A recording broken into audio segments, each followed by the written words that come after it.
Buen día amigos, vamos a iniciar otra exposición como todos los viernes a las 10 de la mañana, gracias al auspicio de la ONP.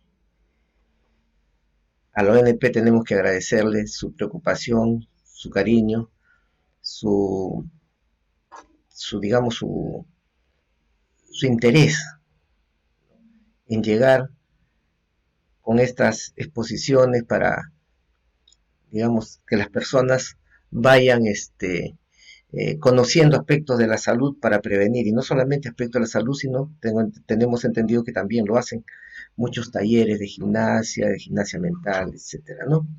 Bien, todavía no vamos a empezar a las 10:30 en punto de esta transmisión. Ahora estamos conversando, calentando motores para ver cómo vamos a comunicarnos con mucha confianza. Las preguntas que tengan ustedes, no se olviden de dar me gusta siempre a estas exposiciones que con mucho cariño les preparamos para ustedes. Vamos a entrar dentro de unos segundos para el tema que nos convoca hoy. De antemano, muchas gracias por su audiencia, por su paciencia, por el tiempo que nos dan, y además queremos también decirles que nosotros, el que habla, estamos muy contentos de poder dirigirnos por este medio a ustedes, ya que en estos tiempos del coronavirus no podemos salir, ¿no? Y siempre hay que pensar, yo me quedo en casa. Bien. Somos 22, ya Gracias Germán, 22, qué bien. Recién vamos a empezar y ya 22 tenemos usuarios. 22 usuarios, ¿no? Que nos están escuchando. Aquí nos escribe Ada Consuelo, buenos días doctor, gracias por su charla. Julio Torreblanca también nos dice buenos Gracias. días doctor. Berta Gedones Reyes, buen día doctor Aguirre, saludos. Ela Pérez Granados, bienvenido doctor. Marcelo Larcón, buenos días doctor Aguirre. Deli Buenos Nostroza, días. buenos días doctor. Buenos días doctor, bendiciones. José Antonio Quispe Valve. Y ya somos 25 usuarios que nos están siguiendo. Gracias Germán. A todos ellos les agradezco sobremanera su tiempo y el interés que ponen en seguir, en seguir estas exposiciones. Muchas, muchas gracias. No olviden poner me gusta. Gracias. Bien, ahora vamos a empezar la exposición que nos convoca el día de hoy. En primer lugar, habría que decirles que esta charla va a tener dos partes. La primera parte es una exposición y la segunda es preguntas y respuestas. Empezamos entonces, soy el doctor Felipe Aguirre Salinas, médico geriatra de la Casa del Pensionista de la ONP. Eh, También quiero recordar que el día 15 de junio la Organización de Naciones Unidas ha declarado el Día Mundial de la Toma de Conciencia del Abuso y el Maltrato en la Vejez. Si bien es cierto, el abuso y el maltrato se da en todos los estratos sociales, no reconoce sexo, cultura, religión, pero Naciones Unidas ha detectado de que las personas mayores son las que reciben más maltrato, más abuso y menos se conoce este problema. Por eso que insta a todos los gobiernos que dediquemos nuestros esfuerzos a combatir esta forma de violencia, ¿no? Entonces, esta exposición va eh, dirigida en honor a la lucha contra la violencia y el maltrato en la vejez. Hoy día vamos a hablar sobre un tema bien interesante y bien frecuente, más de lo que ustedes piensan. Se trata de la osteoporosis y los riesgos de fractura. Vamos a ver en esta exposición el tamaño del problema, qué grande, cuán grande es, cómo impacta en el mundo. Las dimensiones del problema, cómo altera en las actividades de la vida diaria a las personas, a las comunidades y a los gobiernos y a las familias, la economía sobre todo. Vamos a ver eh, una, una, una parte que nosotros hemos denominado conociendo al señor Hueso, para uniformizar criterios y que veamos cómo está compuesto el hueso para poder después decir qué es lo que está pasando, ¿no? Después viene en la cuarta parte concepto de osteoporosis. ¿Qué cosa es la osteoporosis? ¿No? ¿Cuáles son los factores de riesgo? Es decir, las situaciones que nos llevan a tener osteoporosis. Y finalmente vamos a terminar con autocuidado y estilos de vida saludables, ¿no? Cómo prevenir, cómo controlar, digamos, la pérdida de este hueso, ¿no? Bien, entonces vamos a empezar con el punto número 1, el tamaño del problema. La osteoporosis, queridos escuchas, afecta a 200 millones de personas en el mundo. Imagínense, 200 millones de personas en el mundo.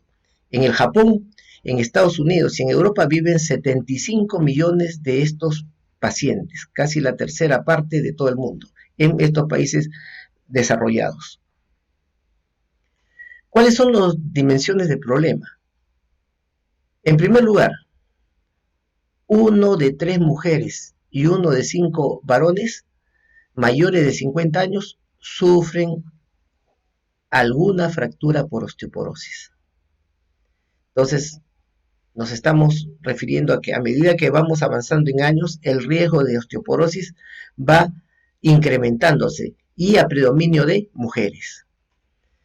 El 40% que ha tenido una fractura de cadera, porque es la fractura más frecuente en las caídas, ¿no? Va a caminar con ayuda el 40%, o sea, poquito menos de la mitad. El 80% tendrá que realizar sus actividades de la vida diaria con ayuda. O sea, no se queda completamente bien después de una fractura, sobre todo de cadera. La mortalidad el primer año por fractura de cadera es 33% en Argentina, 21.5% en Brasil y 23.2% en Perú. Y ustedes dirán, ¿y por qué se mueren las personas con fractura de cadera? En primer lugar, en el mismo momento de la fractura puede haber muerte. ¿Por qué? Porque cuando se rompe la cadera, se rompe la arteria femoral también. En muchos casos, en otros, los colaterales. Pero cuando se rompe la arteria femoral, se hace un hematoma grande, la cadera se hincha, se pone morada, bien hinchada, duele al menor movimiento y se produce un secuestro de sangre, es decir, se comienza a llenar sangre en esa área del cuerpo y comienza a bajar la presión. Si hay problemas cardíacos, puede haber un paro cardíaco. Si la sangre es demasiado profusa, entonces puede haber una muerte por hipovolemia, que significa baja de la presión, porque la sangre se está acumulando en un solo lado y no hay sangre para que siga circulando, y el corazón se fuerza y puede producirse un paro cardíaco. Cuando no ocurre esto, lo que puede pasar es de que como hay fractura de cadera, necesitan inmovilizarse. Y al inmovilizarse bastan 20 minutos. Bastan 20 minutos para que esta parte de que está presionada, es decir, por ejemplo, cuando está echado, ¿cuáles son las zonas de mayor presión? El coxis, las caderas, ¿no es cierto?, los talones y los codos. Bastan 20 minutos de presión en una zona mal irrigada para que se produzca una escara. Y después de la escara, que es la herida, la ulceración, vienen las infecciones, vienen, digamos, las neumonías, porque como están en reposo también, la flema se deposita en las bases de los pulmones y eso produce una neumonía. Las infecciones urinarias, ¿no?, con mayor frecuencia, porque como está en reposo, hay estreñimiento. y los gérmenes pasan del intestino al riñón por la arteria enterorenal y se producen infecciones urinarias. Entonces, a veces las infecciones de las caderas, las neumonías y las infecciones urinarias, 3 infecciones en un organismo se llama septicemia. Y eso es lo que se lleva a las personas durante el primer año por fractura de cadera, ¿no? Esta fractura de cadera y estos problemas de inmovilidad por fracturas en el organismo produce una carga para los sistemas de salud. Constantemente están yendo a los hospitales o viniendo a los domicilios, ¿no? La economía va sufriendo porque imagínense, una fractura de cadera es carísima. Se calcula que más o menos está entre los 25 a 30 mil soles, ¿no? Una atención de fractura de cadera los 3 primeros meses, incluyendo las técnicas de enfermería que tienen que ayudarle, porque a veces las personas, no a veces, sino generalmente, las personas en casa no sabemos tratar y manejar una fractura de cadera y hay que saberla movilizar, porque podemos empeorar la fractura, podemos refracturarla, etcétera. Entonces, la economía también, porque significa que no solamente es la atención de la persona mayor, sino que también la familia a veces sale, deja de trabajar para atender y eso significa un problema en la economía, ¿no? Una persona puede estar trabajando bien y de, oye, tu mamá o tu papá se ha puesto mal, le ha comenzado a subir fiebre, náusea, vómitos, síntomas de una infección y tienen que dejar el trabajo para ir a atender a su familiar. Si esto es muy seguido, hasta pueden perder el trabajo, ¿no? Entonces, los gastos son enormes. Altera la vida familiar también. ¿Quieren salir a un paseo la familia? No, porque tienes que quedarte tú cuidándolo o chequeando la técnica, ¿no?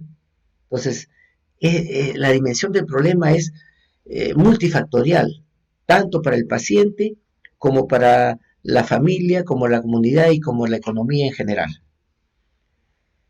Entonces, vamos a ver cómo vamos a prevenir esto. Para eso tenemos que conocer cómo, qué cosas son los huesos, cómo son los huesos, ¿no? Los huesos son estructuras fuertes que, aunque parezca mentira, son estructuras dinámicas. Uno dice un hueso y es un hueso y no tiene mayor actividad. Mentira. Los huesos se van renovando constantemente. Cuando uno ve un esqueleto, ve una parte más clara en el hueso, es la zona que se está renovando y la parte oscura es la zona que está por renovarse. Además, que tiene muchas funciones como vamos a ver, ¿no? Esto hace que el hueso sea una estructura dinámica que constantemente está en recambio. Se forma hueso y se destruye hueso constantemente, ¿no? Tenemos huesos de diferentes formas, como por ejemplo el hueso plano del cráneo, los huesos cortos o irregulares, que son las vértebras, de repente la rótula de la rodilla, los sesamoideos, etcétera. Hay el hueso de la silla turca del esfenoides, o sea, son huesos cortos e irregulares muchas veces. Y tenemos el más conocido para nosotros, que es el hueso largo, y sobre el hueso largo, como es el más conocido, que vamos a ver cuál es su estructura, ¿no? Entonces, un hueso largo tiene una cavidad medular y tiene su tabla, que es un hueso compacto. En este caso, ustedes están viendo, por ejemplo, de que hay está cortado por la mitad y se ve los dos bordes son unas líneas claras. Esa es la corteza, ese es el hueso propio. Y la cavidad medular, que es lo que nosotros conocemos como el tuétano, ¿no? Que tiene zonas rojas y zonas con grasa. Bien, en la zona roja se va a producir la formación, ¿no? La hematopoiesis, la formación de los glóbulos rojos y de los glóbulos blancos y de los glóbulos rojos de las plaquetas o trombocitos. Y en la corteza es la parte que se va a renovar de calcio, la parte dura del hueso, esa es la corteza, ¿no? Y entonces ustedes ven, un tiro necesito ver, ustedes van a ver que nosotros tenemos en la lámina del costado, ahí está, donde está el puntero, ¿no? Aquí, formas concéntricas que se llaman los sistemas de Haber. Estos sistemas de Haber alrededor, ¿no? Y el conducto de Haber es esta bolita negra que ustedes ven. ¿Qué significa el sistema de Haber? Significa que en este sistema están dos tipos de células que forman hueso, que dan vida al hueso. Las células que forman hueso, llamadas osteoblastos, para los que les gusta los nombres, y las periféricas, que son los osteoclastos, que son los que destruyen hueso. Entonces constantemente se va formando hueso y se va destruyendo hueso y se va liberando calcio a la circulación, ¿no?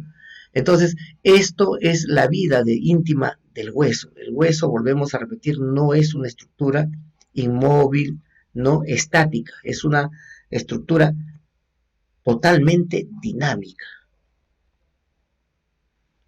Entonces, volvemos a repetir, el hueso está formado, digamos, por su médula, que es adentro, lo que se llama esta parte más clara, es el tuétano, que le llaman, que es la grasa, y el tejido esponjoso y rojo, ¿no? Donde se forman los glóbulos rojos. Y esta parte del tejido compacto es la que hemos hablado. ¿Cómo está compuesto el tejido compacto? Por el sistema de Haber, que tiene las células que forman y destruyen hueso, y por una sustancia que está entre los sistemas de Haber, que se llama la sustancia osteoide, que vamos a ver ahora, ¿no? Entonces, la sustancia osteoide está compuesta, que es el sitio entre los sistemas de Haber, por una sustancia fundamental hecha de proteínas, la osteocalcina, el ácido condroitín sulfúrico, el colágeno, la glucosamina, fibras elásticas y colágenas. Aquí tienen ustedes unos nombres que ya conocen: el ácido condroitín sulfúrico, el colágeno, la glucosamina, que se utiliza mucho para los problemas óseos, ¿no? Ahora, hablamos de dos tipos de células. Unas células que eran las que destruían hueso y otras células que forman hueso. Aquí vamos a ver, les presento al señor osteoclasto. Esta es una célula que destruye hueso. Y el osteoblasto es una célula que forma hueso. En la niñez, por ejemplo, el osteoblasto que forma hueso tiene una actividad grandísima. Tiene una actividad muy grande, bien activa, constantemente va formando calcio, calcio y calcio y calcio y sustancia osteoide. Y el osteoclasto, en la niñez, tiene una actividad muy baja. ¿Por qué? Porque en la niñez se está formando hueso. Estamos en el cartílago de crecimiento inclusive, ¿no? Entonces, cuando llegamos a la adultez, se tiene que haber una equidad entre la cantidad de hueso que se destruye y acá la cantidad de hueso, estamos viendo acá, que se forma en condiciones normales. De tal manera que la cantidad del hueso que queda es una cantidad, un 100% de huesos de forma aceptable, ¿no?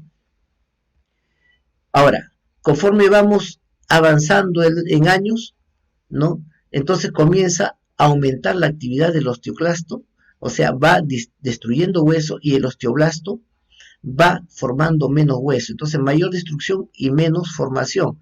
De tal manera que el hueso se va volviendo cada vez más cavernoso. Y cuando ya se instaura la enfermedad, o sea, la osteoporosis, entonces vemos que la cantidad del osteoclasto, ¿no? Digamos, aumenta y el osteoblasto disminuye. Pero también tenemos otro tipo de problemas. Es cuando el osteoblasto forma menos hueso del que debería, este osteoblasto, o sea, la formación. Y el osteoclasto tiene una actividad normal, también disminuye el hueso. En estas dos situaciones, cuando hay aumento de actividad del osteoclasto o cuando hay disminución de actividad del osteoblasto, o sea, aumenta la actividad del que destruye y disminuye la actividad del que forma. En estas dos situaciones se va a dar la osteoporosis. Entonces, vamos a ver cuáles son las funciones del hueso, ¿no? Entonces, por eso decimos conociendo al señor hueso. ¿Qué funciones hace esta parte de nuestro organismo? Primero, el hueso interviene en la protección del cráneo, de la caja torácica. ¿Por qué protege el cráneo? Porque el cerebro es un órgano muy noble, muy lábil, muy delicado. Cualquier problemita le produce lesiones que son irreversibles. Por esa razón es que tiene que estar dentro de una caja fuerte llamada cráneo, para proteger este órgano tan noble y tan especializado y tan lábil. Cualquier cosita lo altera, ¿no? Después tenemos la caja torácica, ¿qué cosa es lo que va a proteger? El corazón y los pulmones. Y esta caja torácica es un poco permeable, ¿no? Se puede expandir y se puede achicar de acuerdo a los movimientos respiratorios, es decir, una protección adaptada a las funciones del organismo. Después tenemos otra función, que es la de soporte muscular, porque todos los músculos se van a insertar en los huesos para poder caminar, realizar nuestras actividades de la vida diaria. El hueso sin músculo no funciona y el músculo sin hueso tampoco, pero los dos producen una simbiosis, una ayuda. Entre los dos producen el movimiento del organismo, ¿no? Pero también hay movimiento de inserción muscular. Cuando uno dobla el brazo y dice, voy a sacar punche, ¿no? En ese momento hay movimiento de inserción muscular, ¿no? El músculo se vuelve más redondo, tiende, y se vuelve más ancho. Y después cuando uno deja de hacer el esfuerzo y estira el brazo, el músculo baja. También es una fuente de almacenamiento de calcio y de fósforo. Ojo, el 99% de calcio en el organismo está en los huesos.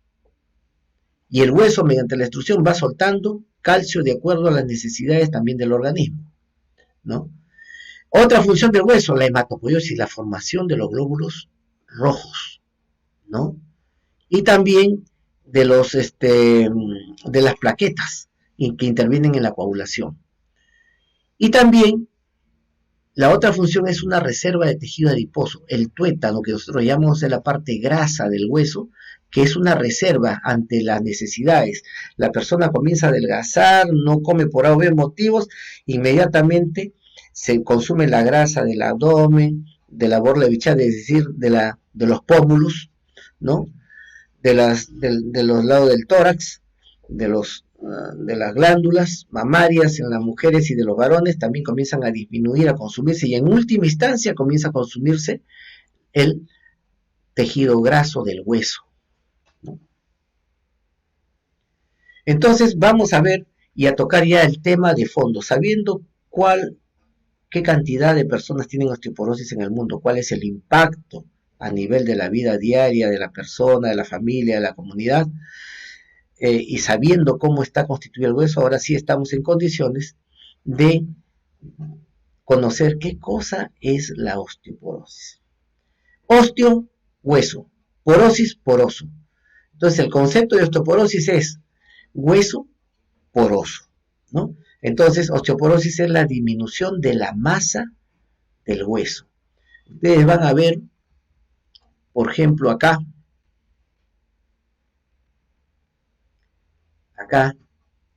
a la izquierda, el rectángulo de la izquierda, ¿no? Van a ver un hueso normal. Y a la derecha vamos a ver que esas cavernitas chiquititas que se ven, ¿no? Y las trabéculas blancas es la sustancia osteoide. Bien, se van a dar cuenta que la sustancia osteoide también disminuye, pero las trabéculas se hacen más grandes, unos huecos más grandes. Es un hueso poroso. Entonces, esa es la osteoporosis, ¿no? Y eso ataca más en determinadas zonas del organismo. Por ejemplo, las caderas, los antebrazos y la columna vertebral. Y por esa razón es que las densitometrías óseas, que son los exámenes auxiliares para determinar la osteoporosis, le toman la densitometría ósea tanto de la cadera como del antebrazo y de la columna, y en otras veces el fémur, ¿no? Entonces, porque son las áreas donde la osteoporosis asienta más. ¿Cuáles son los síntomas? Aunque parezca mentira, la osteoporosis no duele, no tiene por qué doler, porque un desgaste no duele. Es como si dijéramos el desgaste de la cara, las arrugas duelen. No, las arrugas no duelen. Las arrugas duelen cuando en los surcos se presenta una infección, ahí sí entonces comienza a doler. Pero el surco por sí mismo, la arruga por sí mismo no duele. Igualitito es en el hueso. La osteoporosis no duele. Pero que sí predispone a fracturas. ¿Por qué? Porque ya tenemos el hueso poroso. Cualquier caída, muchas veces que no tiene la intensidad como que para que se fracture un hueso, en la persona con osteoporosis se fractura, ¿no? Y también tenemos la otra condición, son las fracturas espontáneas. He visto como 5 casos a lo largo de mi carrera, ¿no? Que son fracturas espontáneas. ¿Qué pasa con esta persona? Me llaman a una casa, un señor de 98 años, estaba sentado en el sillón, quiso pararse y ya no podía pararse. Y lo peor de todo, que no tenía dolor. ¿Por qué? Porque como el hueso se hace poroso, los receptores del dolor también se calcifican, ¿no? Y entonces ya no duele. Y cuando voy a verlo, estaba sentado en el sillón, pero con la pierna derecha, con la planta del pie hacia un lado, hacia afuera, acortamiento de miembro. Y cuando le examino la cadera, tremenda protuberancia a un costado, o sea, el hueso se había salido, se había roto, se había salido a un costado, se había cortado el miembro y el pie lateralizado hacia afuera, característico de fractura. Así es que, ¿le duele, señor? No, no me duele, pero no puedo caminar. Fractura espontánea, sin golpe, sin nada. Le toman la radiografía, una osteoporosis grande. La tomografía, igual. Entonces eso se llaman fracturas espontáneas, fracturas del hueso sin que haya habido caída, sin que haya habido dolor, nada. Y se dan en personas muy añosas. Por esa razón es de que una persona mayor de 80, 90, o sea, los centenarios o las personas muy mayores, las longevas, hay que tratarlas con mucho cuidado para sentarse. Uno dice, bueno, ya te puedes sentar, no te vas a caer. No, agárrenla y ayúdenla, porque si se sienta rápido puede haber una fractura espontánea. No sabemos, salvo que se tenga su densitometría y sepamos que el hueso está más o menos bien. Pero si no, hay que tener mucho cuidado porque esos huesos, como las galletitas, se fracturan ante el menor movimiento inclusive. ¿Okay? Bien, entonces ahora vamos a ver la otra parte, osteoporosis y el riesgo de fractura. El riesgo de fractura en la osteoporosis está incrementado en relación a las personas que no tienen osteoporosis, ¿no? Es decir, ante una misma intensidad de golpe, la que no tiene osteoporosis, se le hinchará la pierna por el golpe, pero la otra persona con osteoporosis hace fractura. Peor aún, si es añosa y de repente ni golpe, entonces estamos hablando de una fractura espontánea. Ahora, ¿cuándo da síntomas la osteoporosis? Solo cuando hay fractura. Entonces, cuando hay fractura, inclusive hay fracturas aparentemente silenciosas, como por ejemplo los dolores de columna. Personas mayores dicen, me para doliendo la columna, ¿se ha golpeado? No, pero me duele, no puedo hacer cosas, y estoy tomando medicinas, etcétera, etcétera, antálgicos, ¿no? Y cuando uno le toma su radiografía de cadera, o de columna, perdón, vemos que hay un aplastamiento, como vemos acá, ¿no? Esta es una vértebra, esta es otra, y acá hay un aplastamiento de vértebra donde, ¿no?, hay fracturas, fisuras, mejor dicho, ¿no? Fisuras. Entonces, esto produce dolor.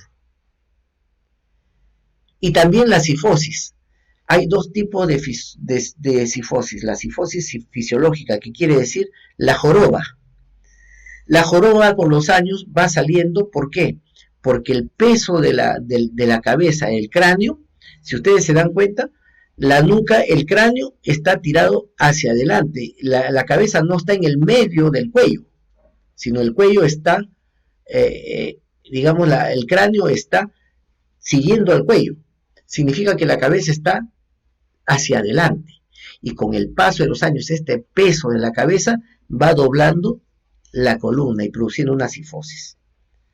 Pero también hay unas cifosis que son por los años y también por osteoporosis. Son aquellas jorobas que son más marcadas de lo normal, que inclusive alteran el eje gravitacional, es decir, la línea imaginaria que conserva el equilibrio en las personas. Ese eje hacia arriba está adelante, el peso mayor está hacia adelante. Entonces, ¿qué tienen que hacer? Doblarse por la cifosis, aumentar su base de sustentación, o sea, abren un poco sus piernas, sus codos los flexionan un poco y comienzan a caminar en forma lenta arrastrando el pie. ¿Eso por qué? Para mantener el equilibrio, el eje gravitacional. Pero a su vez, como ya está adelantado el eje gravitacional, entonces esta joroba hace que se haga más grande, o sea, más pronunciada. Pero esta cifosis, a diferencia de la normal, de la fisiológica, no es normal, pero de la que se produce, es una cifosis más marcada y con dolor. Indica que hay fractura también de las vértebras, ¿no? Entonces, solamente en estos casos, cuando hay fractura, ¿no?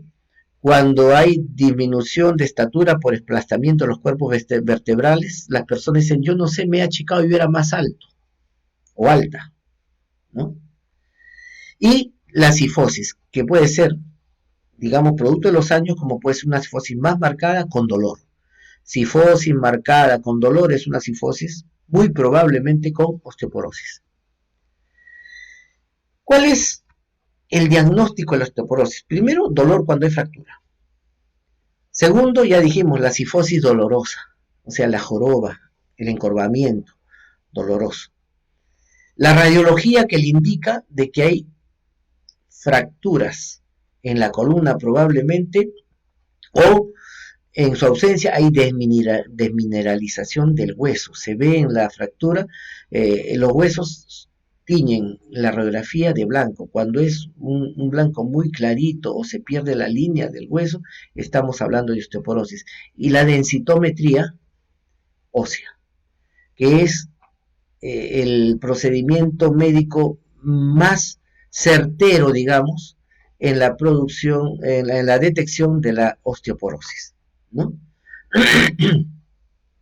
Entonces, dirán muchos, doctor, pero a mí me han dicho que tengo osteopenia, no tengo osteoporosis, pero me están dando tratamiento, ¿no? Entonces, la osteopenia es reducción de la densidad de hueso entre el 10 al 20%. Requiere solo medidas de prevención, no requiere tratamiento, ¿no? Y la osteoporosis, que es una reducción de la densidad ósea mayor del 25%. Del 100% de nuestro hueso, cuando se ha perdido la cuarta parte, estamos hablando de osteoporosis.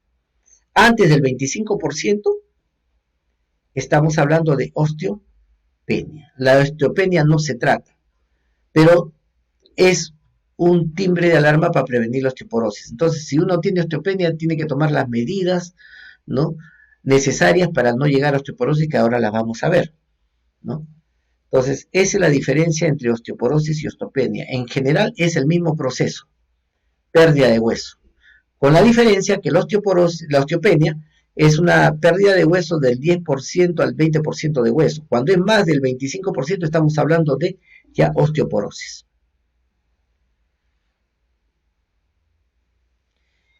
Entonces, aquí le estoy explicando lo importante de qué es la densitometría ósea, ¿no? ¿Por qué la densitometría ósea es importante? Porque nos va a medir la densidad del hueso. Y entonces no necesitamos saber las cifras, etc. Cuando ustedes vean, aquí lo voy a, acá en el puntero, si lo ven acá, dice densidad normal del hueso, cuando vean una X acá arriba, significa que hay bastante hueso, que no hay casi pérdida de hueso. Cuando esta X en la zona verde está al borde, significa que está entrando a la osteopenia. Si la X agarra la parte amarilla, estamos hablando de una osteopenia franca. Si está, por ejemplo, hacia arriba, debe ser 10% de hueso aproximadamente. Si está hacia abajo, ya es el 20% de hueso, depende de dónde está la X. Y cuando hay osteoporosis, la X se sale en la parte roja. Entonces, cuando ustedes quieren ver, en este caso, vemos una cadera, ¿no? Está la radiografía de cadera hacia arriba, en el lado derecho del recuadro, y ustedes van a ver verde, amarillo y rojo. Y acá está entre amarillo y rojo, ya entrando a la osteoporosis. Significa que debe haber más del 25% de pérdida de hueso. Entonces, sin saber de cantidades, en forma práctica les he traído esto para que ustedes sepan. Ven una densitometría ósea, inmediatamente ubiquen dónde está la X, o sea, la marca o el puntito. Si está dentro del verde, es normal. Si está dentro del amarillo, hay que tomar medidas para la osteoporosis. Pero si está en el rojo, sí hay osteoporosis. Si en la radiografía figura el hueso del antebrazo, esa densidad ósea corresponde al antebrazo. Si está en la cadera, esa densidad ósea corresponde a la cadera, y si está, digamos, el fémur, ¿no? o las vértebras, corresponden a esos segmentos respectivamente. ¿Ok? Entonces, esta es una forma práctica, rápida de detectar la osteoporosis. Pero no todas las personas deben tomarse osteoporosis, porque es mucho más frecuente en la mujer que en el varón, ¿no? Y ahora vamos a ver por qué, pero podemos ir adelantando, ¿no? Es por la menopausia, ¿no? El hombre no tiene menopausia, entonces no hay pérdida. ¿Y por qué la mujer tiene menopausia y el hombre no? Porque la mujer, mediante la menopausia, tiene que, aparte de la formación del feto y todo, si hablamos del punto de vista de osteoporosis, es porque la mujer necesita más calcio en su hueso para que cuando procree, el bebé, el feto, va a agarrar el calcio del hueso de la madre. Y por eso es que la naturaleza le genera hormonas que protegen la pérdida de calcio en la madre. Pero si más hijos tiene, más calcio va a dar, entonces más tendencia a la osteoporosis. ¿Por qué? Porque dicen, no, si la madre está, digamos, muy delgadita, el bebé le va a faltar calcio. Mentira. La naturaleza asegura todo para el bebé y lo saca de la madre. No interesa en qué estado quede la madre. Lo que interesa es que todos los niños van a salir sanos con sus valores normales.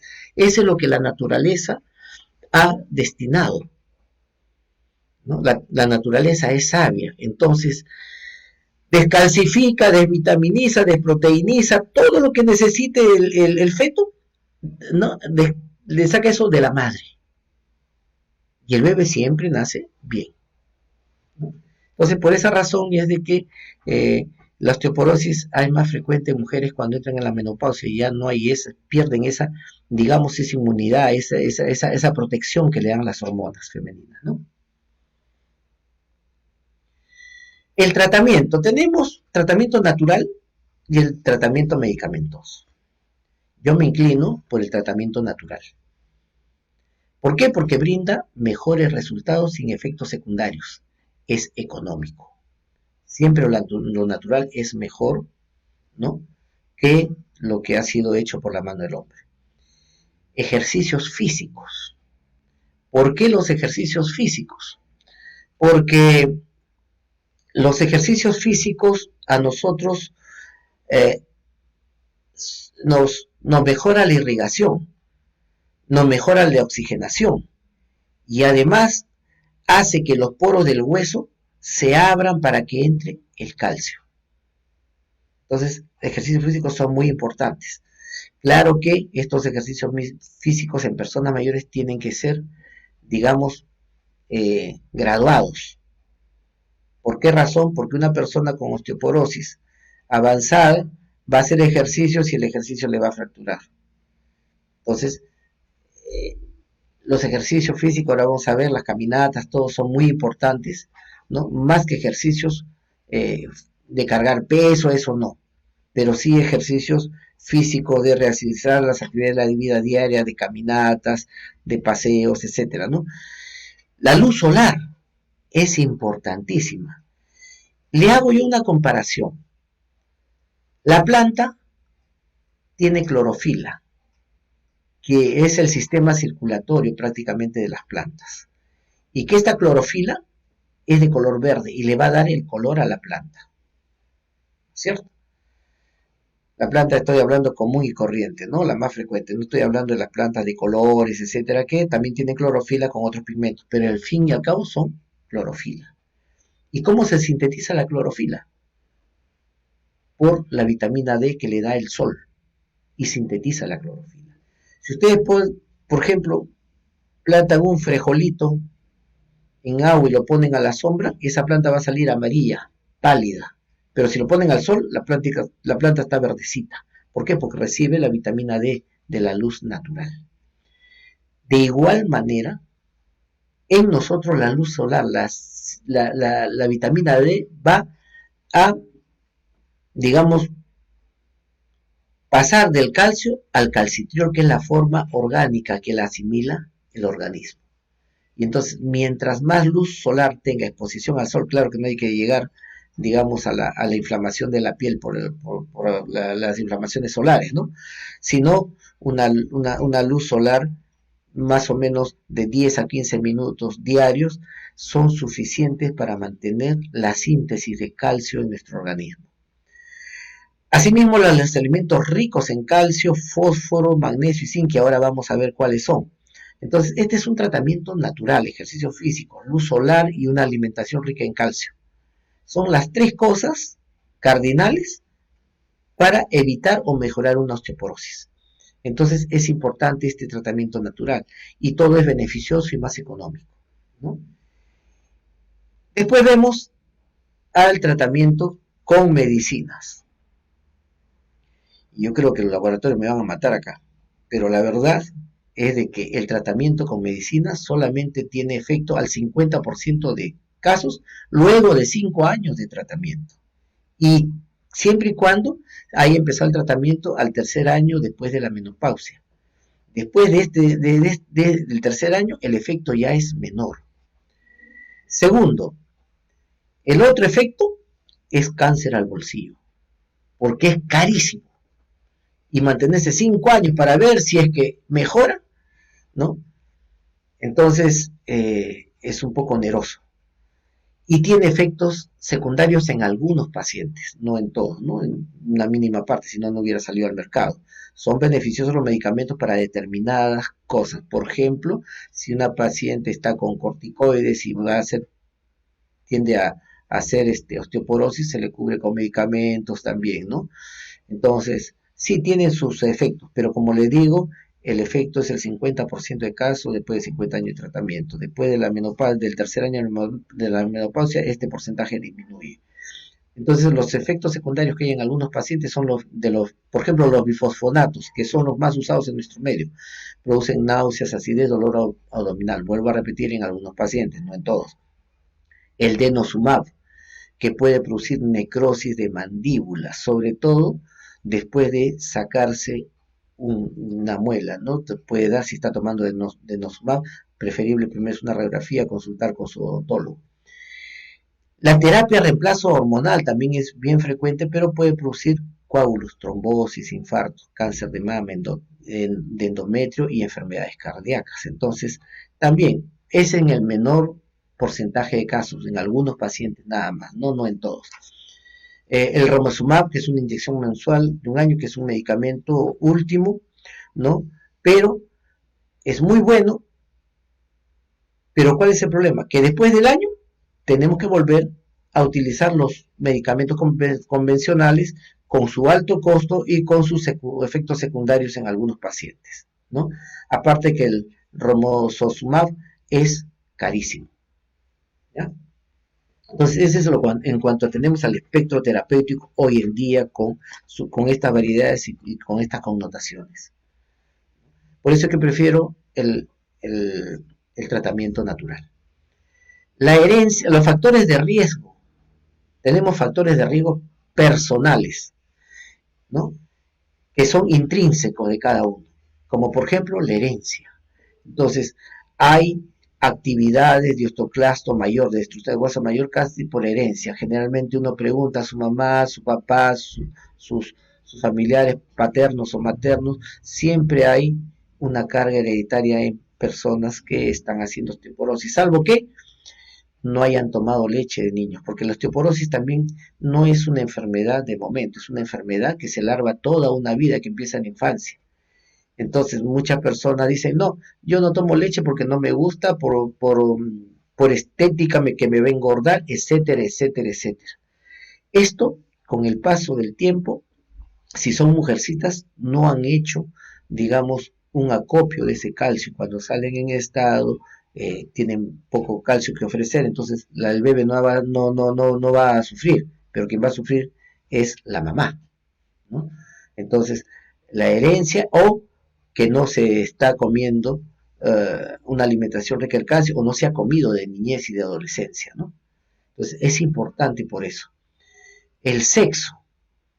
Hablamos que las mujeres tienen mayor predisposición que los varones por los motivos que anteriormente dijimos, ¿no? Que era la protección que tiene toda mujer al momento de ser madre y que dura mientras dura, digamos, el periodo, digamos, reproductivo de la mujer.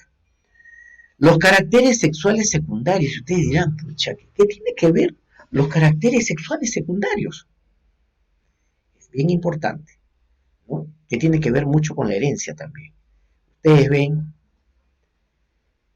por familias, mujeres con muchos atributos, bien despachaditas. ¿Qué significa eso? ¿No? Que los caracteres sexuales secundarios, mientras más senos tenga y más glúteos tengan y piernas más formadas tengan, significa que estos caracteres sexuales secundarios que dan las características de la mujer, ¿no? Estos caracteres sexuales, ¿cuál es la parte íntima, digamos? ¿Por qué? Es por la grasa que tienen, ¿no? Y este acúmulo de grasa acumula calcio. Son, digamos, depósitos de calcio. Entonces, mientras más formada, más generosa sea la naturaleza con ellas, tienen más reservas de calcio, ¿no? Al revés, personas delgadas, ¿no? Que no tienen mucha grasa en las partes que da connotaciones de connotaciones sexuales secundarias en este caso, ¿no? Entonces, cuando no tienen eso, tienen poco reserva de calcio también. Entonces, aunque parezca mentira, eso tiene que ver con la herencia, porque se viene de familia, ¿no? De familia de gorditas o de familia de flaquitas, etcétera, ¿no? Entonces, los caracteres sexuales secundarios también juegan un papel importante en la producción o no de osteoporosis, ¿no? Pero es un factor de riesgo, sobre todo en las personas delgadas. La multiparidad, también, ¿no? La multiparidad. Imagínense una persona, una mujer, que ha tenido 7, 8 hijos versus una mujer que ha tenido una o dos hijos. ¿Quién ha perdido más calcio? La que ha tenido más hijos, porque ha dado más calcio a la formación de esos esqueletitos. Entonces la multiparidad también es un factor de riesgo personal en las damas, ¿no? La menopausia. ¿Por qué es importante la menopausia? Porque dijimos que mientras mayor cantidad de estrógenos, progestágenos, se tenga, progestágenos son hormonas de progesterona, de progestación, que ayudan a la gestación. Y de los estrógenos son las hormonas femeninas que van a dar los caracteres sexuales secundarios. Entonces, mientras eso esté funcionando bien, ¿no? El organismo está, digamos, protegiendo a la pérdida de hueso. Una vez que empieza la menopausia, es decir, el cese, ¿no? de las funciones ováricas, entonces en ese momento se pierde esta protección. Y entonces los osteoclastos comienzan a entrar en el funcionamiento mayor que los osteoblastos, de tal manera que hay una pérdida mayor de calcio. La edad. Mientras más edad se tiene, más calcio se va perdiendo. El hueso se va haciendo más poroso, ¿no? Acuérdense que lo que conversamos anteriormente, ¿no? 80, 90, 100 años, 110 años, inclusive de 90 en adelante se pueden producir ya las fracturas patológicas o las fracturas espontáneas que conversamos, que sin golpes, sino con un simple movimiento, se pueden quebrar como galletitas, ¿no? La estatura. No es lo mismo la cantidad de calcio de una persona de 2 metros a la cantidad de calcio que tienen los huesos de una persona de 1,50. Y el bajo peso también significa que tienen menos grasa, y entonces menos grasa en caracteres sexuales secundarios, también mayor predisposición a la osteoporosis. Fíjense ustedes qué interesante, ¿no? Cuántas cosas, cuántos factores hay que controlar. En este caso, estos factores no se pueden controlar. Por ejemplo, la herencia no la puedes controlar, el sexo tampoco, los caracteres sexuales secundarios tampoco. Podemos controlar tal vez la multiparidad si tomamos conciencia y estamos a tiempo, pero ¿de qué sirve saber de que la multiparidad es un factor de riesgo si ya tengo ya 8 hijos? Una mujer tiene 8 hijos, entonces ya, ¿qué vamos a hacer? Ya está hecho, ¿no? La menopausia tampoco la podemos evitar, la edad tampoco, la estatura, el bajo peso tal vez subir un poquito de peso, la alimentación, ¿no?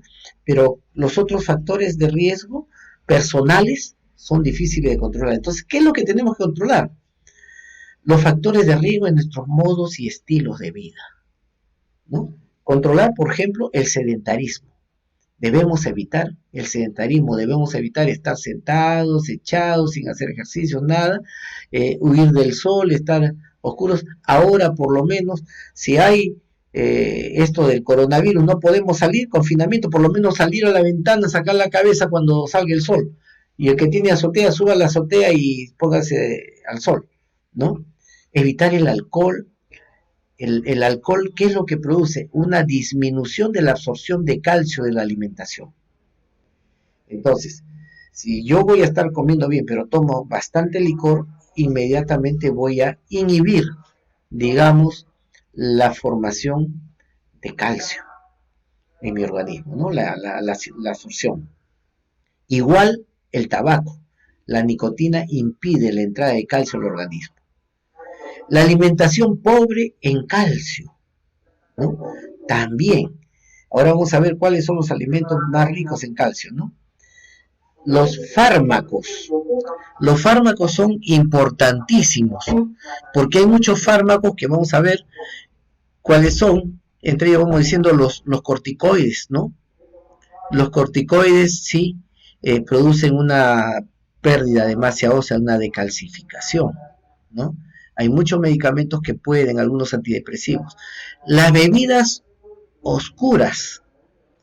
Y uno dice, ¿por qué las bebidas oscuras? Porque estas bebidas, el pigmento oscuro, impide la asimilación del calcio. Inclusive de la chicha morada, digamos, porque el pigmento es oscuro, así sea natural. No interesa, lo que interesa es de que las bebidas sean claras para que puedan, digamos, asimilarse. Las enfermedades, también las insuficiencias renales, ¿no? Las enfermedades por la alteración del metabolismo del calcio, la osteomalacia, lo que llamamos raquitismo, ¿no? También pueden producir, pero no pueden producir, sino producen mayor osteoporosis. Entonces, todos estos son factores de riesgo. Estos factores de riesgo pueden ser en su mayoría controlados, ¿no? Y es donde tenemos que incidir, ¿no? Entonces aquí vemos en la última parte de nuestra exposición el autocuidado y los estilos de vida saludables. Los estilos de vida saludables, para que tengamos conocimiento, son al revés de los factores de riesgo. Entonces, si el factor de riesgo era sedentarismo, ¿qué tenemos que hacer? Bailar, aunque sea solos, hacer ejercicios, caminatas, salir. ¿Para qué?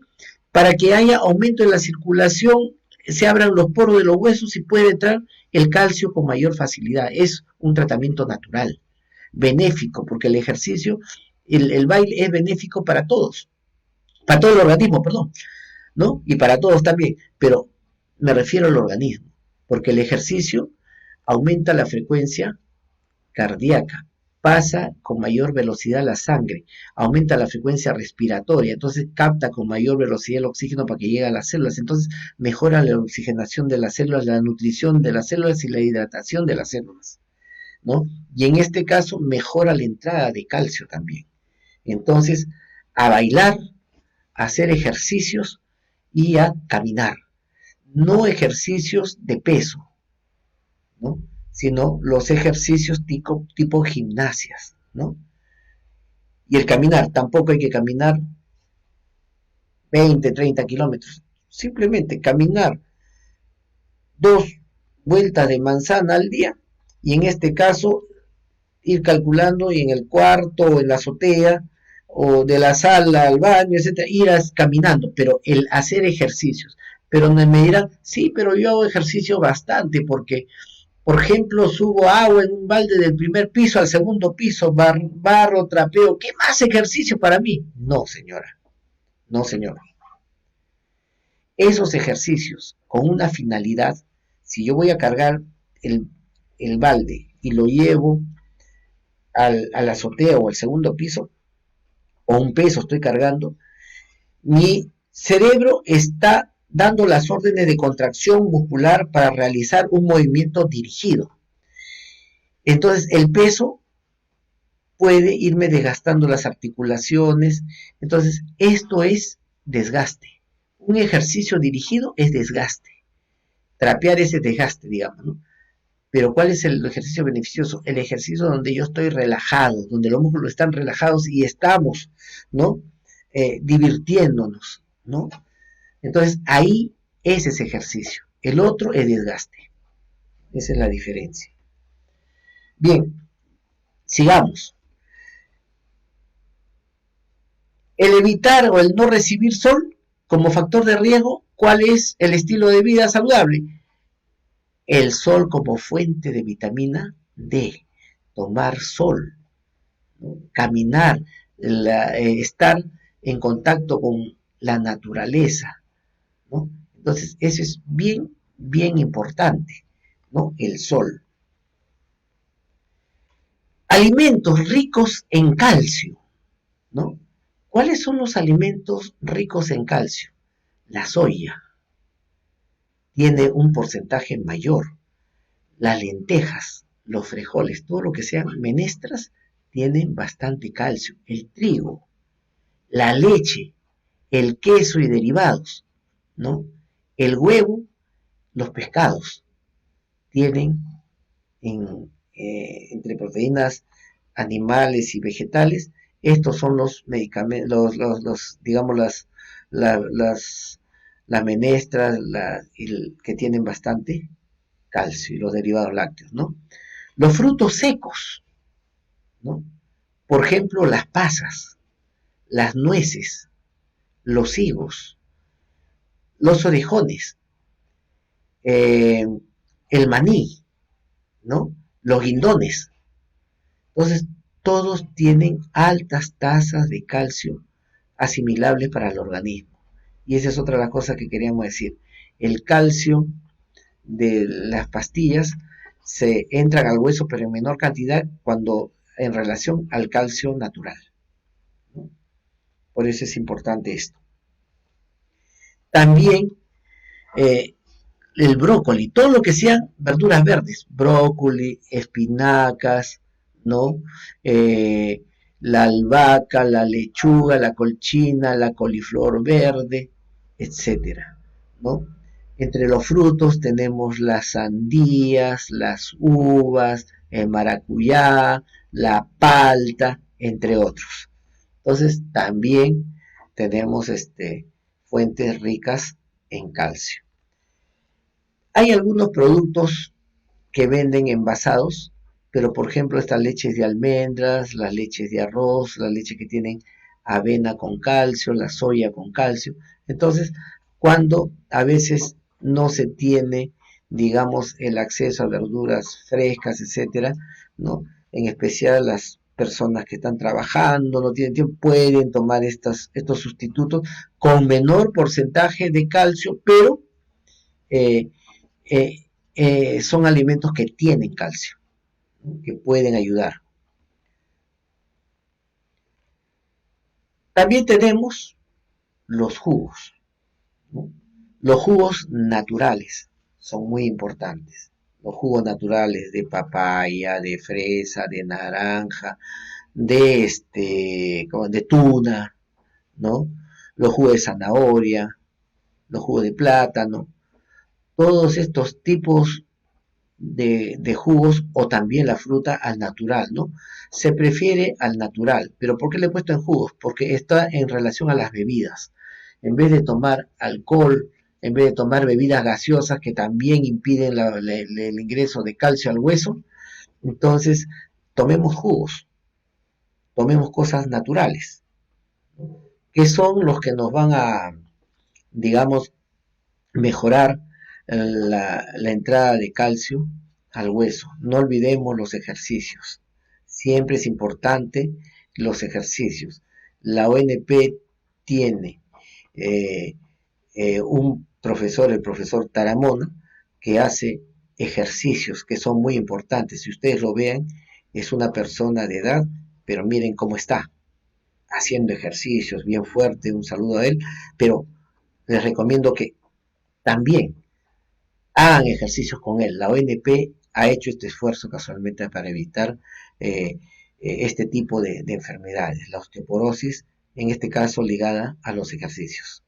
Muy bien, muchas gracias. Ha sido una, una conversación con ustedes. Espero que les sea útil. No olviden poner me gusta o la figurita de la mano con el dedo hacia arriba si les gustó la exposición, ¿no? Entonces, pasamos al segundo bloque, que son el bloque de las preguntas. Por favor, Germán, puedes pasármela. Ah, qué gusto, qué bien, la osteoporosis, ¿no? Entonces vamos a... Muy bien, voy a... Permíteme, voy a tomar mi vasito de agua antes de las preguntas.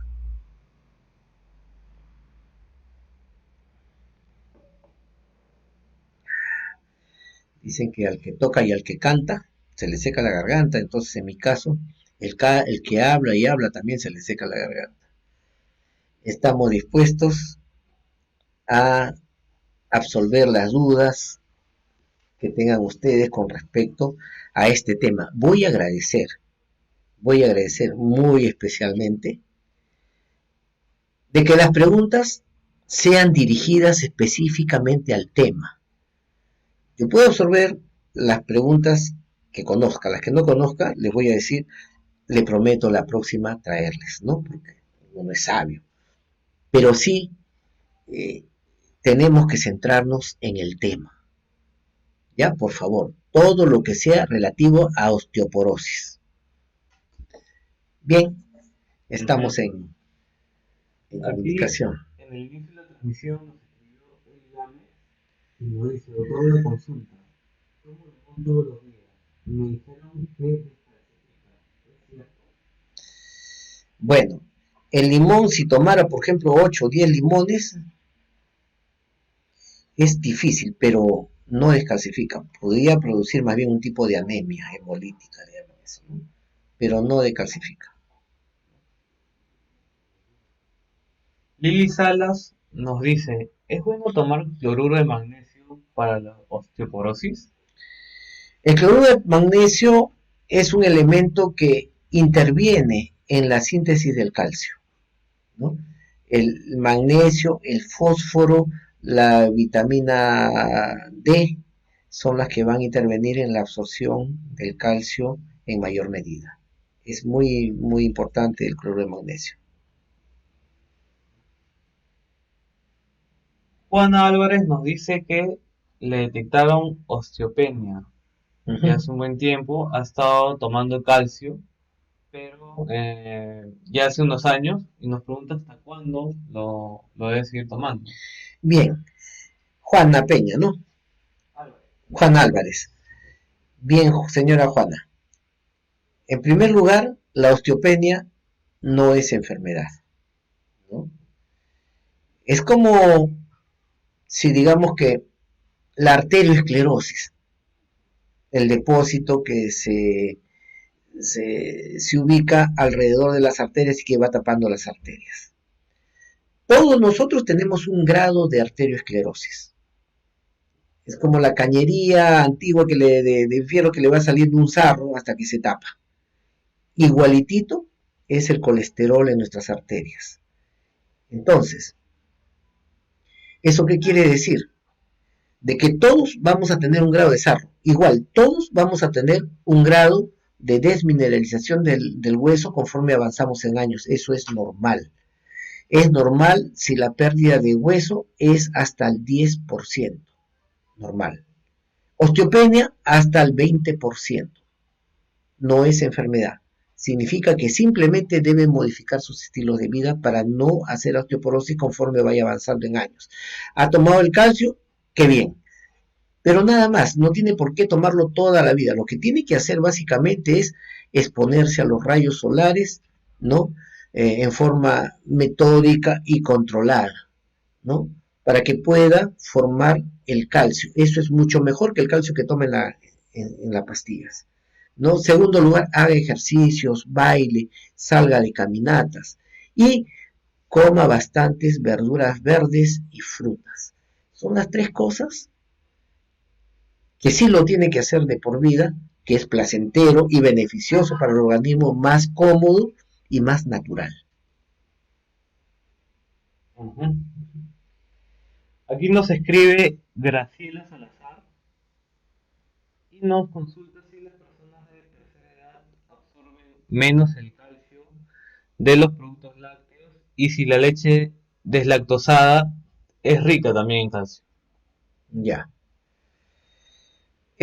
La leche tiene que tomarse en la raza humana siempre, porque es una de las principales fuentes de calcio. Y acuérdense que conforme avanzamos en años vamos perdiendo calcio, ¿no? La leche deslactosada también tiene calcio. Lo que no tiene es lactosa. Por eso se llama quitado, lactosada, quitado la lactosa. Deslactosada es leche sin lactosa. Ese es para las personas que dejaron de tomar más de 15 días leches en algún momento de su vida y perdieron las enzimas, se murieron las enzimas que desdoblan la leche y cuando toman les produce diarrea, gases, cólicos, ¿no? Entonces ya son intolerantes a la lactosa. Entonces, para esas personas existe esta variedad, esta otra oferta de leche deslactosada, es decir, leche con calcio sin lactosa para que no le caiga mal. ¿Okay? Ujú. Ada Andrea Rojas Palomino nos escribe: Gracias profesor, que es bueno saber sobre los huesos. Yo sufro de la columna para hacer ejercicios. Me duele un poco. ¿Qué debo hacer? Ya, las personas que tienen dolores de columna, lo que tienen que hacer es exponerse al sol y realizar caminatas. No hacer mucho ejercicio. Hacer ejercicio es necesario cuando aparece el dolor, parar. Haga el ejercicio en la medida que su cuerpo lo soporte.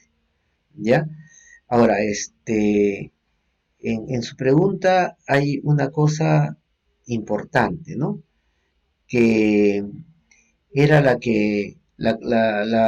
relacionada a, digamos, a que el dolor de columna es de acuerdo a su edad. No sabemos qué edad tiene y que si tiene sifosis o sea jorobita. Si hay dolor de columna y tiene edad y tiene sifosis y jorobita, sí tendríamos que descartar si ese dolor es por inclinación de la columna en ángulos mayores a los normales que dan la sifosis o es por falta de calcio y hay fracturas, digamos, de vértebras, ¿no? Si ha disminuido de estatura, ¿no?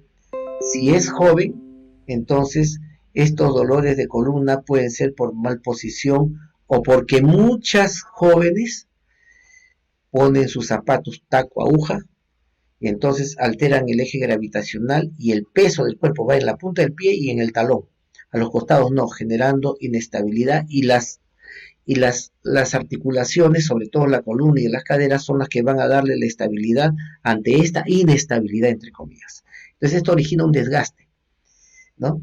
Entonces el desgaste, mientras más alto sea el taco, la columna se va a ir desgastando así, en forma paralela a la inclinación. Y cuando se sacan el zapato y se ponen zapato chato, la inclinación sigue y la posición varía, entonces hinca y duele las vértebras. Entonces muchos dicen, yo no puedo usar zapato chato o llano porque me duele la columna. ¿Por qué? Porque han acostumbrado a su columna, a su desgaste de huesos, con esta alteración del eje gravitacional, ¿no? del esqueleto, y mayor desgaste en las caderas y en la columna. Y también puede producir varices, ¿no? ¿Por qué? Porque el peso va más a las pantorrillas, va más a los muslos. En ese caso, entonces la chica se ve femenina, muy atractiva, pero después la cuenta viene a los años, ¿no? Cuando el músculo sóleo, la pantorrilla, se vuelve una bola con tremendos tallarines verdes que son las varices, ¿no? Entonces, ese es el problema. Antonio Alfredo Aguirre Moreno nos pregunta, ¿qué se puede hacer cuando se siente dolor en las piernas como si estuvieran poniendo hielo seco? Ya, esos son dolores probablemente por circulación o por problemas de columna, que son dolores referidos, ¿no? Nerviosos, o sea, es una tipo ciatalgia, lumbalgia, que va a producir este tipo de dolores porque van comprimiendo los nervios que van a los miembros inferiores, ¿no? Habría que hacer acá un análisis para determinar si es problema de columna o es problema circulatorio, o es problema de mialgia de músculo, enfermedades musculares también, ¿no? Uh-huh. Jorge Enrique Cajadelso nos pregunta, ¿el talón calcáneo es una enfermedad relativa a la osteoporosis? Ya, no es el talón calcáneo, se llama espolón calcáneo, que está en el talón. Sí, no es un problema relativo a osteoporosis, es la inflamación de la puntita del calcáneo, porque estaba saltando, cayendo, entonces esa puntita contra el músculo a veces lo inflama y eso se llama el espolón calcáneo, produce dolor al caminar. Entonces, no tiene relación con la osteoporosis, pero sí con la inflamación que produce el espolón, casualmente esa punta del calcáneo que ha estado, digamos, presionando constantemente al músculo que rodea el talón, ¿no? Uh-huh. Isabela Salcera Román nos consulta acerca de las pastillas efervescentes. Ella nos dice, las vitaminas naturales de las frutas son beneficiosas, pero las que vienen en pastillas efervescentes. Claro, todo lo que, todo lo que sea en pastillas es bueno, pero no se puede, digamos, equiparar a lo natural muchas veces, ¿no? Entonces, en las verduras, en las frutas, ese calcio, el calcio natural es que es fácilmente absorbible. Lo otro también, pero se absorbe en menor cantidad muchas veces. Pero es bueno, ¿eh? Es bueno porque son fuentes de calcio al fin y al cabo, ¿no? Mayor o menor, pero son fuentes de calcio. Y la diferencia es pequeña, ¿no? María Antonieta Rey Toledo nos consulta si para la osteoporosis debe tomar glucosamina colágeno. Claro, acuérdense que la glucosamina, el colágeno, más que todo no es para la osteoporosis, sino es para la matriz del hueso, que son enfermedades de matriz del hueso también, también en las articulaciones se tiene mucho colágeno. Entonces, sí, el colágeno es la sustancia fundamental en todos los órganos que tenemos, están hechos por colágeno también, ¿no? Entonces, es importante para la matriz, etcétera. Que ayuda a la formación del calcio, también puede ayudar, pero no es algo significativo. Aurora Araki nos consulta si tomar Centrum Silver es suficiente de calcio y vitaminas. Si el Centrum Silver tiene zinc también, calcio, fósforo. Sí, pueden tomar el Centrum Silver, pero entre un Centrum Silver y un plato de papaya, yo prefiero el plato de papaya. Aquí Berta Sánchez nos dice que nos consulta si la persona operada de histerectomía completa estará propensa a la osteoporosis. Gracias por su respuesta. Ya. Si hablamos de histerectomía completa, estamos hablando de que le han sacado todo el útero. ¿Ya? Entonces, si le han sacado todo el útero, no tiene mucha relación. Pero si al decir histerectomía completa estamos hablando de la histerectomía más la salpingectomía, es decir, que le han sacado los ovarios, ahí sí, ¿no?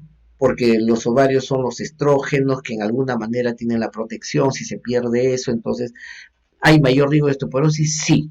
Pero si le han sacado solamente el útero, porque hay histerectomías parciales y totales. La histerectomía parcial es cuando le sacan un pedazo de útero, un poco de útero del cuello, etcétera, o la histerectomía total que le han sacado solo el útero. Pero si la pregunta va referida a que histerectomía total incluye, digamos, la salpingectomía, es decir, la extirpación de los ovarios, sí. Ahí sí hay mayor predisposición para la osteoporosis. Uh-huh. María Antonieta Rey Toledo nos consulta si las inyecciones de calcio son eficientes una vez al mes y si es que una vez al mes y si deben ser recetadas. Miren, la inyección de calcio puede tener algunos problemas, por eso es que no se utiliza mucho, ¿no? Más que la inyección de calcio es mucho mejor, volvemos a repetir, ¿no? Ejercicios, alimentación rica en calcio y exposición al sol. ¿Ya? Este es lo que quisiera, esta pregunta me da pie a otra cosa más, ¿no? No nos pacienticemos. Soy médico.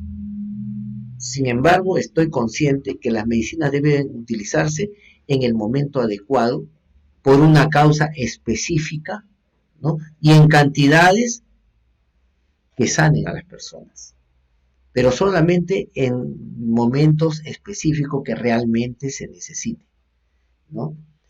Porque hay una corriente que yo tomo vitaminas, tomo esto para hacer un buen envejecimiento y se pacientizan que no tomé el colágeno, que no tomé la vitamina C, que falta la vitamina D, que el multivitamínico, que la hierbita de esto, que el ginseng, etcétera, etcétera. No, no nos pacienticemos, no nos hagamos problemas, vivamos lo más simple, y sana posible. Las medicinas son cuando estas medidas no son suficientes, entonces la medida es el apoyo, ¿no? En estos casos, claro que las medicinas son importantes en otro tipo de enfermedades, como por ejemplo para bajar la presión, para controlar una infección. Por eso hay situaciones donde uno tiene que tomar medicina necesariamente porque si no las toma, se muere. Pero eso no quiere decir que para todo, ¿no? Entonces, tampoco, ¿no? Y hemos conversado con muchos pacientes que hemos tenido que una gota para el ojo derecho, la otra gota para el ojo izquierdo, que me pica la uña, que tengo una ampolla en el diente, ¿no? Un tumor en el pelo. No nos pacienticemos. Entonces, tomemos las cosas con calma, las medicinas siempre por indicación médica, pero no estemos con las corrientes que estos que son naturistas y le llenan de pastillas. ¿Qué naturista es ese? ¿No? ¿Qué vitaminas acá? ¿Qué ginseng para acá? ¿Que hay la vitamina importada es mejor que la otra? Etcétera. Entran en psicosis. No. Lo mejor es la natural. Dejemos la medicina a los médicos para que le recetemos cuando realmente se necesite. No se pacienticen.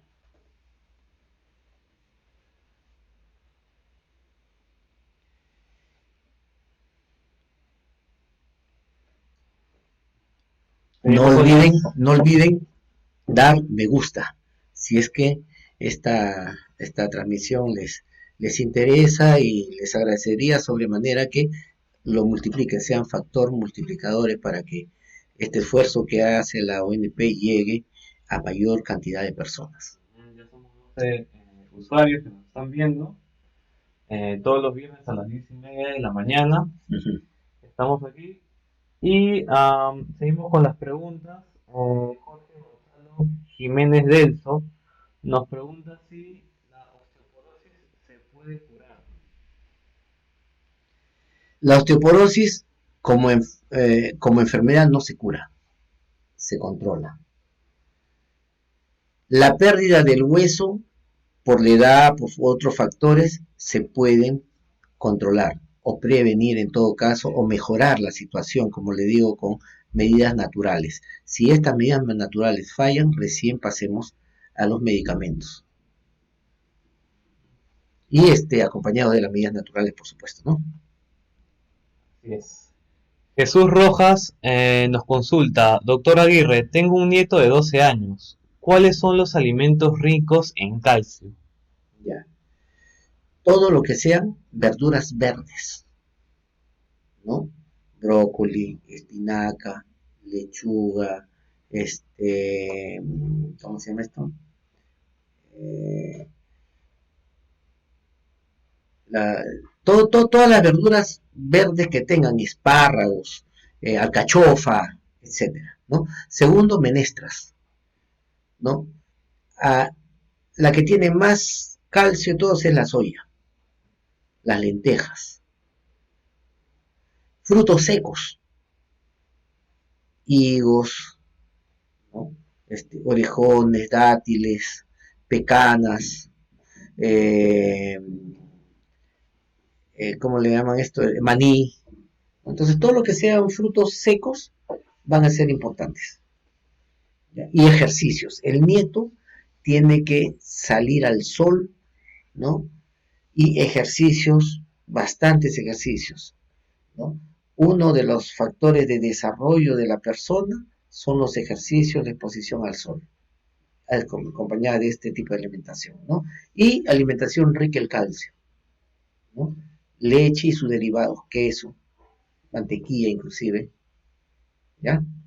Evitar que tome gaseosas, porque van a interferir en la absorción del calcio. Entonces, esto es importante. Aquí Toribio Arturo Malpica Pancorvo nos hace una consulta sobre el cloruro de magnesio. Él nos pregunta que si bien es cierto que es eficiente para los huesos, ¿puede afectar al paciente que tiene insuficiencia renal el cloruro de magnesio? Claro, no, puede afectarlo en la medida que el cloruro de magnesio lo tome en demasía, sí, pero a dosis terapéuticas, dosis normales, donde dice las indicaciones, no es problema, ¿no? Ayuda más bien, ¿ya? Lo que hace daño en la insuficiencia renal es la sobrecarga de proteínas, porque aumenta la uremia, o sea, la formación de productos nitrogenados, entre ellos la urea, ¿no? Entonces, en insuficiencia renal, inclusive hay una dieta que se llama dieta de Giovanet, que son 20 gramos de proteína al día, ¿no? Entonces, carne, 20 gramos, más no pueden tomar. Son los pacientes que tienen una insuficiencia renal severa, digamos, ¿no? Entonces, eso es importante. ¿Y su alimentación cuál es? Rica en verduras y frutas, que tienen calcio, magnesio, zinc, fósforo. Aquí nos escribe Carmen Chung diciendo que nunca ha tomado leche y tiene osteopenia. ¿En el futuro se convertirá en osteoporosis? Nos pregunta. Si nunca ha tomado leche, comience a tomar leche deslactosada, porque le va a caer mal la otra leche normal, ¿no? Eh, lo que tiene que hacer ahorita, ejercicios y exposición al sol y alimentación verde, predominantemente, alimentación verde. Evitar el alcohol, el cigarro y las gaseosas, las bebidas oscuras sobre todo. ¿Ya? Ela Pérez Granado nos escribe con relación a una de Densitometría, nos dice doctor, cuando se llega al 25% del color amarillo y empieza ya a ingresar por el color rojo, ¿qué se debe hacer? Me está usted hablando que está en el límite entre el amarillo y el rojo, ¿verdad? Entonces, si está ahí, es porque ya está empezando a hacer osteoporosis. Empezando. Entonces, en este momento, ejercicios, pero no ejercicios simples, sino fuertes, dependiendo de su edad. Si es una persona mayor, entonces sí, ejercicio que no sea muy fuerte, porque se puede quebrar el, el hueso cuando no es una osteoporosis severa, ¿no? Pero en este caso está empezando a hacer ejercicios, exposición al sol y bueno, nuevamente verduras, frutas, evitar alcohol, tabaco, bebidas oscuras, ¿no? El café, el té.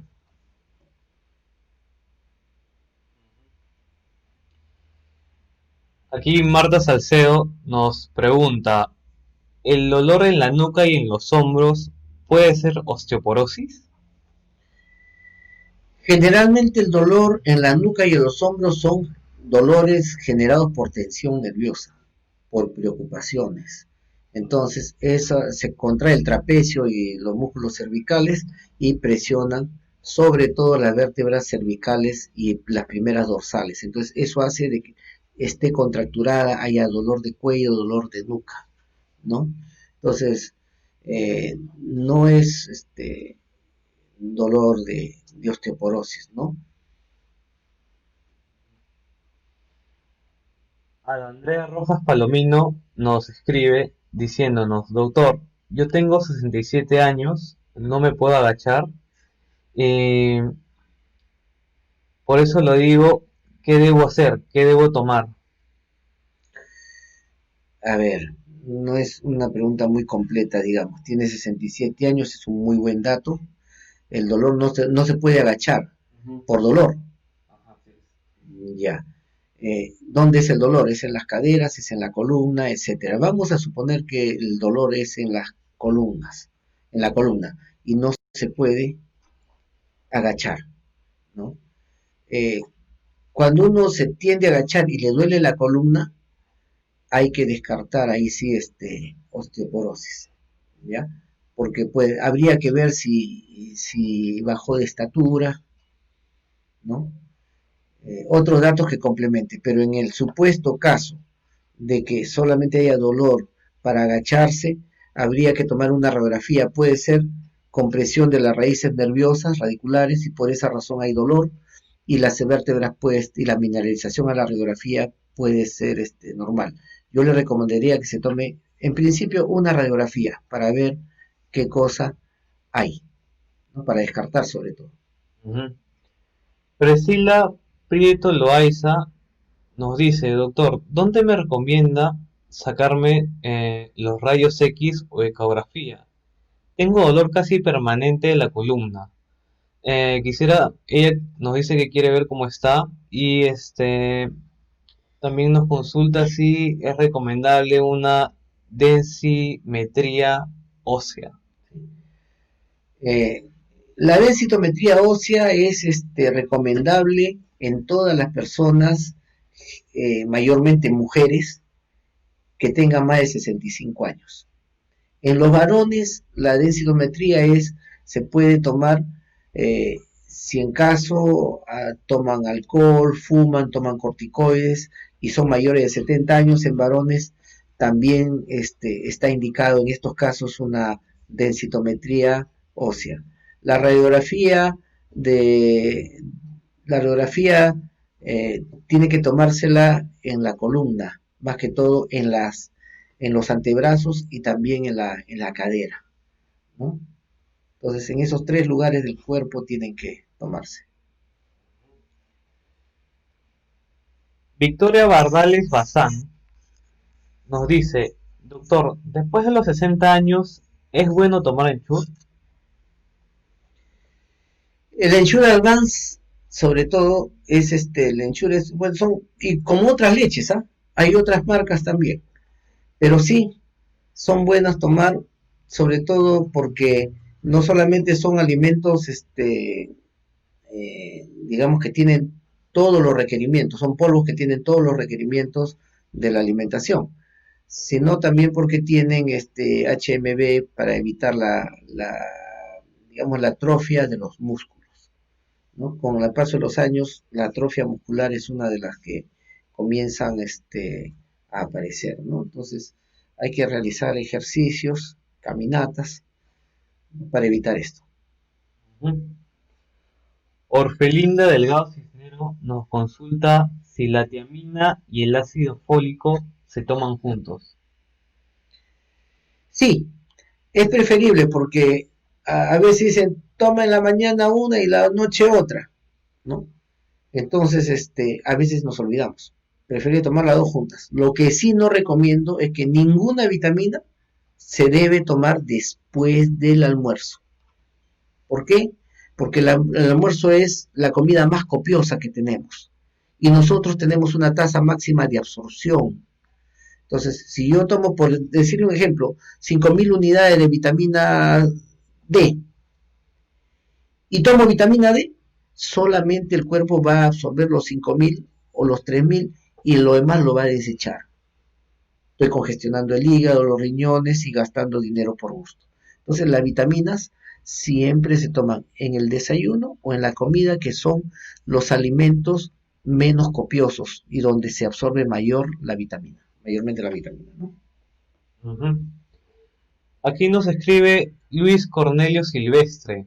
Nos dice que él tiene demasiado dolor en todas las articulaciones y en su tratamiento médico solo le han recetado paracetamol. Ujú. Entonces él nos consulta si cuál es tu sugerencia, quizás buscar un baño de sol natural para complementar. ¿Qué es lo Claro, que él podría hacer? claro. Es importante primero dar un diagnóstico, porque el dolor de articulaciones en general están indicando un tipo de enfermedades articulares, puede ser artrosis, artritis, ¿no? O, o, o de repente alguna infección en las articulaciones. Habría que ver cuál es, dar el diagnóstico. Una radiografía que lo vea un reumatólogo o un traumatólogo le va a ser de gran utilidad. Mientras tanto, ¿qué vamos a hacer? Exposición al sol, frotaciones en las articulaciones, si no en las rodilleras, ponerse frotación y una rodillera, ¿no? Y no hacer ejercicio fuerte, sino caminar, simplemente hacer ese tipo de ejercicios, ¿no? Exposición al sol. Y sus antálgicos, pues, que le están dando, ¿no? Bien, seguimos con las preguntas. Lidia Vázquez nos consulta si es cierto que las patitas de pollo son fuentes de colágeno. Sí, sí. Las patitas de pollo, las patitas de res, las patitas de chancho, ¿no? Inclusive se hacen potajes bien agradables, típicamente criollos, pero que tienen bastante colágeno. Sí, sí tienen colágeno y son muy buenas, muy importantes para nuestra nutrición. Aquí Juan García Arboleda nos dice, tengo molestia cuando estoy de pie. Me dijeron que era por la columna. Me hicieron terapias pero no mejoró. Hago ejercicios, caminatas y no tengo dolencia. Solo ocurre cuando está de pie. Ya, aquí yo le recomiendo consultar un traumatólogo u otro traumatólogo si no le ha satisfecho las consultas anteriores, porque esos dolores son típicos de alteraciones del aparato osteoarticular, ¿no? Y necesita, no sé si le habrán tomado su ecografía, densitometrías óseas, radiografías, ¿no? Para descartar inclusive pruebas de sangre, ¿no? Para descartar algún otro problema que ataque las articulaciones. ¿Ya?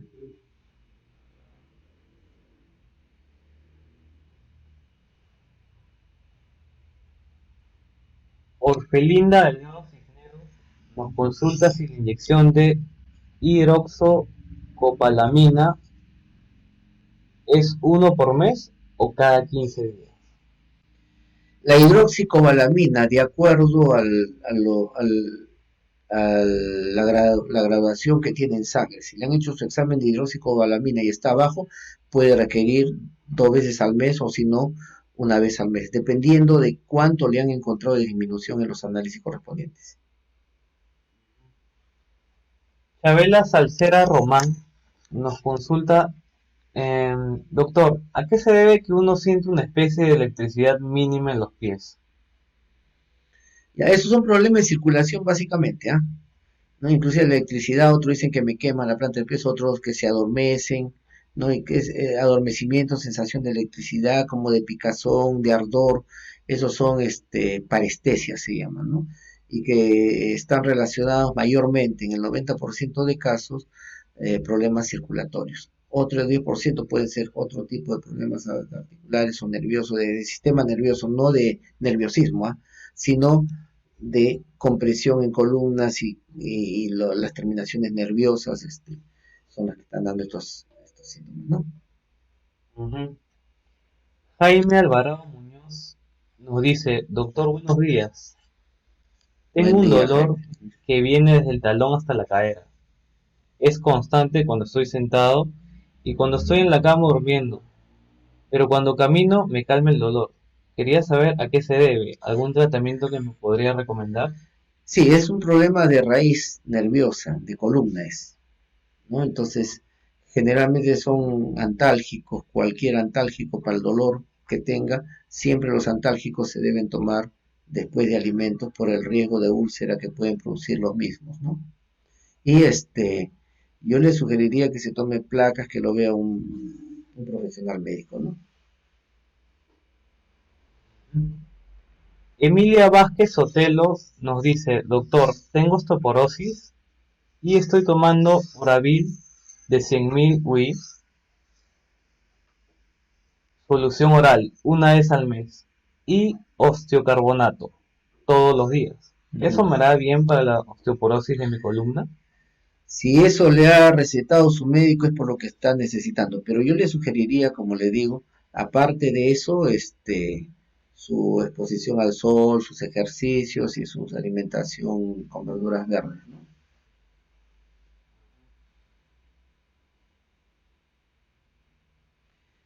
No se olviden de dar me gusta y compartir si les ha gustado esta Somos 97. comunicación.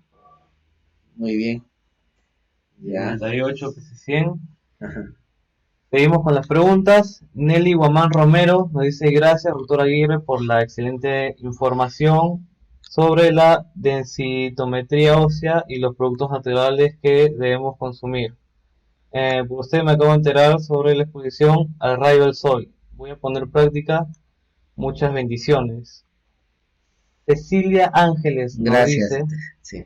doctor Aguirre, tengo artrosis en la rodilla y estoy tomando cartílago tiburón. ¿Es bueno para lo que sufro? Cartílago de tiburón, la glucosamina, este, son buenos para las artrosis, ¿no? Sobre todo para que el cartílago se regenere y se desinflame, ¿no? Importante también complementarlo con colágeno, ¿no? Eh, los alimentos que tienen colágeno están las patitas de pollo, de cerdo, de res, ¿no? Son importantes para que complemente eso a lo que está tomando. Y nos dice Clarissa Chung Valverde, nos dice, buenos días doctor, ¿qué vitaminas le pueden administrar a un familiar que sufrió una neumonía? Que tome multivitamínico. Vuelvo a repetir, por favor, las preguntas relacionadas al tema, ¿ya?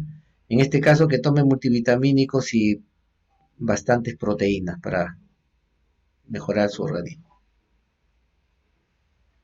Jorge Enrique Caja Delso nos consulta, tengo un dolor en el hueso sacro, como un hincón, de vez en cuando. ¿A qué se debe? Ya. Eh, puede ser sacro una ileitis que se llama, o sea, inflamaciones. Puede ser posicional o porque ha cargado mucho peso, desgaste articular, depende cuál ha sido su actividad principal.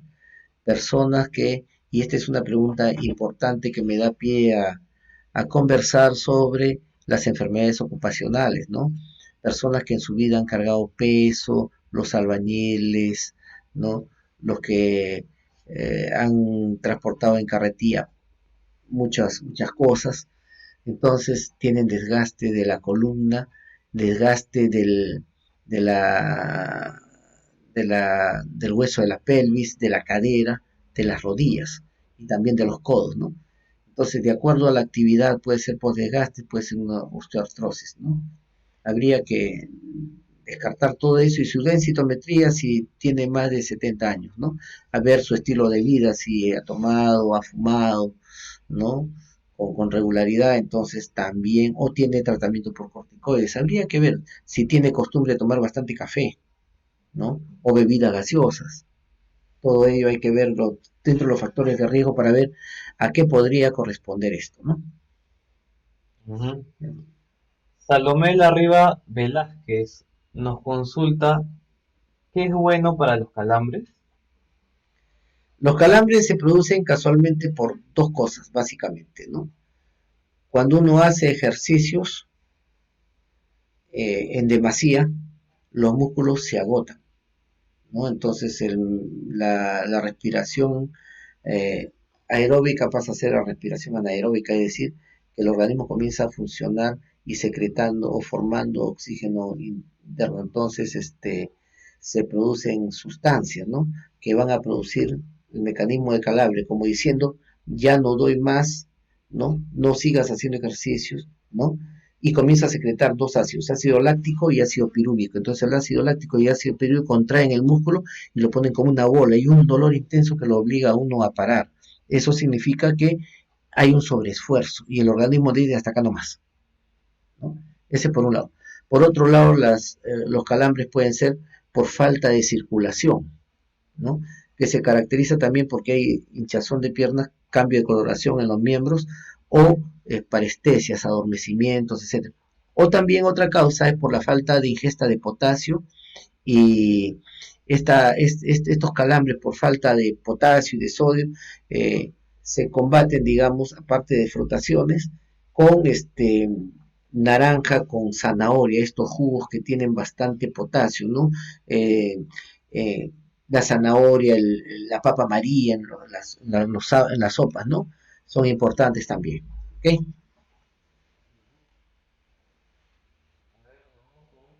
Una última pregunta. Nos escribió Carmen Guti Carrasco. Doctor, ¿es bueno tomar la vitamina B12? Claro, no va con el tema de la osteoporosis, pero sí todo el complejo B en personas mayores de 60 años es importante porque a partir de esta edad el consumo de complejo B y de ácido fólico es mayor. Entonces necesitamos mayor cantidad de estas vitaminas. ¿Ok?